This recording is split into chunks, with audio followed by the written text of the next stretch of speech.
24వ తారీఖున మేము మీటింగ్లో ఉన్న సేఫ్టీ మీటింగ్ మాకు కండక్ట్ చేశారు. ఆ మీటింగ్లో ఉండగా మాకు కంట్రోల్ నుంచి కాల్ వచ్చింది.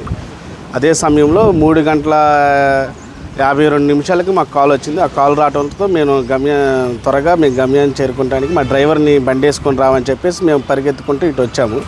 ఇటు వచ్చిన సమయంలో ఆల్రెడీ మా గేట్ మ్యాన్ హెల్ప్తో ఆల్రెడీ అతను బండి మీద కూర్చొని ఉన్నాడు, వెళ్ళటానికి సిద్ధంగా ఉన్నాడు.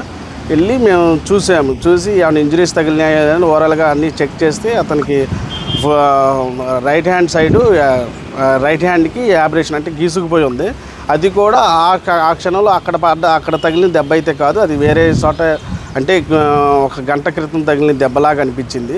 సో అనిపించడంతో మా అసిస్టెంట్ని ట్రే తీసుకొచ్చి ఒకసారి అది క్లీన్ చేయడానికి అక్కడ ఏమైనా డీప్ లాస్ట్రేషన్ ఏమైనా ఉందని నాకు అర్థం కాక క్లీన్ చేస్తే అది గీసుకుపోయి ఉంది.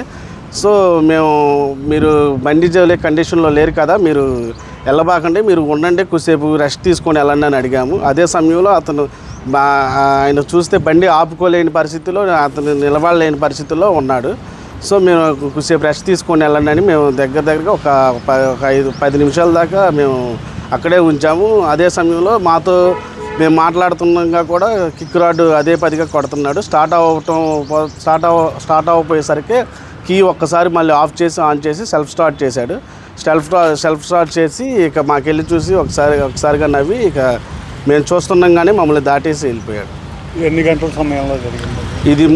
మాకు కాల్ వచ్చింది 3:52 మాకు కాల్ వచ్చింది. మన కేసర్ నుంచి మా ప్లాజా దగ్గర నుంచి ఒక 50 మీటర్స్ దూరంలో జరిగింది. కార్నర్లో ఒక 50 మీటర్స్ దూరంలో జరిగింది. ఒక మొబైల్ షాప్ ఎదురుగా వచ్చి పడ్డాడు. టర్నింగ్ దగ్గర ఒక లైన్స్ ఉంటాయి, లైన్స్ దగ్గర టర్నింగ్ ఉంటుంది. ఆ టర్నింగ్ తీసుకోకుండా స్ట్రైట్కి వెళ్ళిపోయి పడ్డాడు. ఎవరైనా లేపారా? అది మేము వచ్చేసరికి ఆల్రెడీ మా టోల్ గేట్ సిబ్బంది